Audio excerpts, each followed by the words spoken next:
you who don't know me, my name is Carla Spataro. I am the MFA Program Director here at Rosemont College. I'm also the Editorial Director of Philadelphia Stories Magazine and PS Books. I'm so happy and thrilled to welcome all of you to our conference today. Bonnie Jo Campbell grew up on a small Michigan farm with her mother and 4 siblings in a house her grandfather Hurley built in the shape of an H. She learned to castrate small pigs, milk Jersey cows, and when she was snowed with chocolate, butter, and vanilla, to make remarkable chocolate candy. When she left home for the University of Chicago to study philosophy, her mother rented out her room. She has since hitchhiked across the US, Canada, scaled the Swiss Alps on her bicycle, and traveled with the Ringling Brothers and Barnum and Bailey Circus selling snow cones. She has received her MA in mathematics and her MFA in writing from Western Michigan University. She now lives with her husband and other animals outside Kalamazoo, and she teaches writing in the low residency program at Pacific University. Please welcome Bonnie Jo Campbell.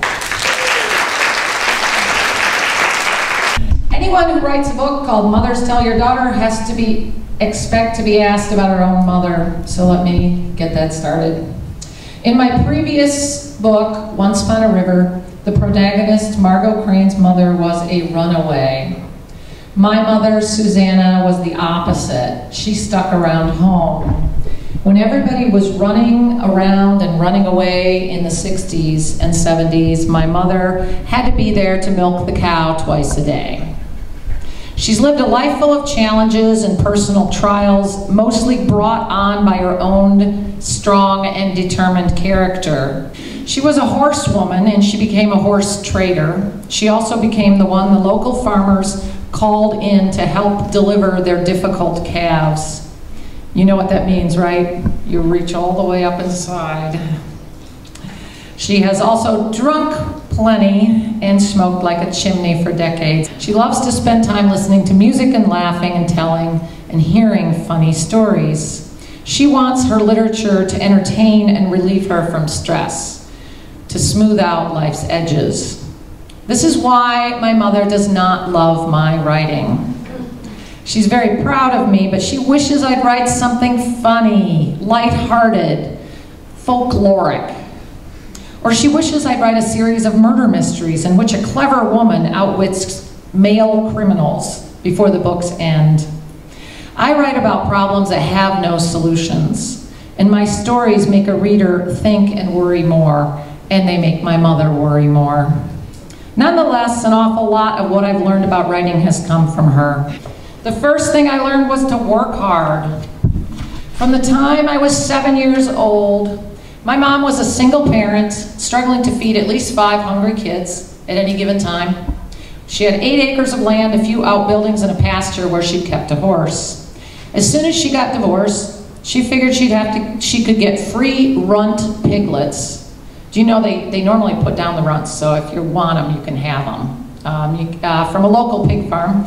And she bought a mean old milk cow named Red, a Hereford Ayrshire mix, which is not your normal milk cow, some cheap calves at an auction to raise for meat, and some chickens for eggs.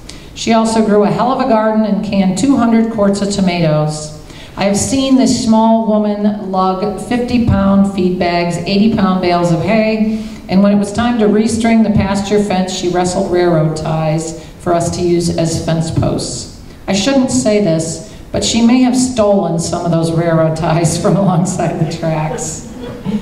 Furthermore, once she saw how big and strong I was growing up to be, she put me to work. When I was 9, she taught me to milk the cow, and I often did the evening milking duty. We just didn't know any better than to pour the milk through a coffee filter and drink it just like that. Now I think the raw milk lifestyle that we were living is illegal in about a dozen states.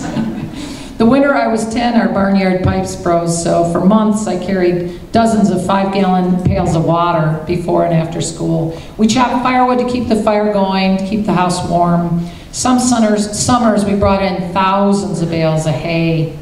I think that working kids the way she did is probably illegal in at least a dozen states as well.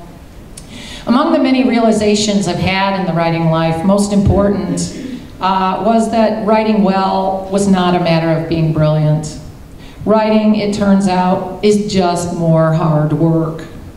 I learned this when working on a story for my first collection, that suddenly I realized you could just keep working day after day after day after day after day after day and keep rereading and making it better. Watching my mom has taught me to take an interest in the people around me and engage them in conversation willy-nilly. Okay, this is what my mom told me. Men are great to have around, and they're a lot of fun, but they have their limitations, and you might not want to depend on them too much. We'll just leave it at that. Mom also taught me to keep an eye out for what's most interesting around me, right in my own neighborhood. My mom found all kinds of interesting people in her own community. Though her parents were city people, from the time she was young, she knew what she wanted. She wanted to hang out with old farmers, and she talked to them, even as a young person, about how to raise animals and grow gardens and drive wells and build barns. And I would say, if anyone is interested in saving a dwindling resource in this country, it might be that knowledge of the old men and women from American farms. God, they know how to do everything, and they do it really cheaply. But when I lived in Boston once, I started telling people, it was right after college, I didn't know what to do after I graduated college with a degree in philosophy. So I rode my bike to Boston. I thought, well, I'm doing something. And I started telling these people one time this story about something that happened at home. And it was about, our neighbor's cow went into they had a little pond on the farm, and the neighbor's cow went in there in the winter and broke through the ice and drowned.